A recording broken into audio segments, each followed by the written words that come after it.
The Walking Dead.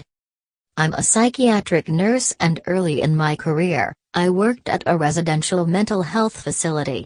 One of our residents was an elective mute, which means that he did N'(old) couldn't talk, but there were no medical reasons as to why.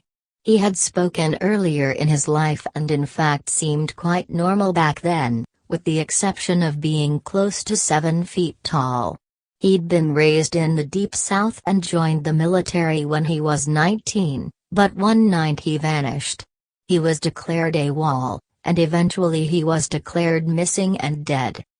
10 years later, a 7-foot-tall man walked into a VA hospital emergency room in my part of the Midwest and said to the receptionist, "My name is Marion Duckeen, not the real name, and I've been dead for 10 years." Those were the last words he ever spoke. He was covered with dust, and he was wearing the same clothes he'd been reported to be wearing the night he vanished. His social security number had not been used and he had no identification on his person. However, they were able to identify him, I guess via fingerprints. The family was notified, but they said they had already grieved their lost man and that whomever was claiming to be him simply could not be. They demanded not to be contacted again. Marion paced all day every day, moving his mouth that looked like talking or muttering, but no sound came out.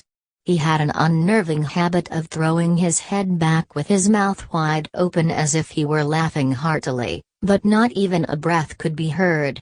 If I talked to him, he appeared to listen, periodically throwing his head back in that laughter-mimicking way of his. Various medications were tried, but they did not affect him either positively or negatively. Occupational therapy did nothing because Marion would just grin, and unless told to stay put, he'd get up and start pacing again. On my last day at that job, the last thing I saw was Marion, pacing in the parking lot, throwing his head back to laugh. Later I wondered if all along I'd been dealing with a ghost. All these years later, I still don't know. The Walking